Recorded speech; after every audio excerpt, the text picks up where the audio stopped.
వెంకీ చదువు, అలా దిక్కులో చూస్తూ కూర్చున్నావేంటి? మీరు చదువుకోండి, నేను చదివి ఏం చేయాలి? అదేంటి అలా అంటావ్? ఇంకో వారం రోజుల్లో ఎగ్జామ్స్ పెట్టుకుని చదవా? నేను ఇప్పుడు పాస్ అవ్వపోయినా దేశానికి వచ్చిన నష్టం ఏం లేదు. అయినా నేను వచ్చింది మీకు సెక్యూరిటీ కోసం. మీరు చదువుకోండి. నువ్వు చదవకపోతే మేము చదవం.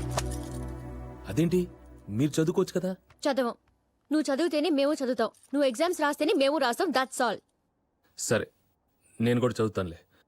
నా గురించి మీరెందుకు మానేయాలి? అయితే బుక్ తీసుకుని చదువు.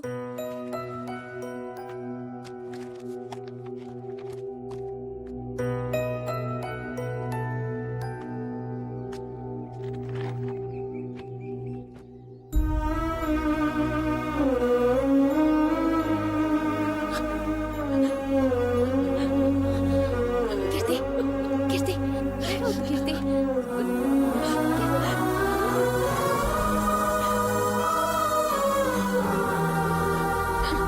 నీకేమైనా పిచ్చ కింద? ఇప్పుడే అంత అయిపోయింది అనుకుంటే మళ్ళీ మొదలు పెట్టావా? అతన్ని చూస్తున్నావు కదా, నా ఫోన్ కోసం పాప పిచ్చోళ్ళ ఎదురు చూస్తున్నాడు. చదవడం కూడా లేదు. అయితే పాప వాళ్ళ మావయ్య ఎంతో నమ్మకంతో మా నాన్న దగ్గరికి పంపించారు. ఈ ఎగ్జామ్స్ అయిపోతే అతని లైఫ్ బాగుపడుతుంది. ప్లీజ్ ఒక్కసారి చేస్తాను, మళ్ళీ లైఫ్ లో చేయను. ప్రామిస్.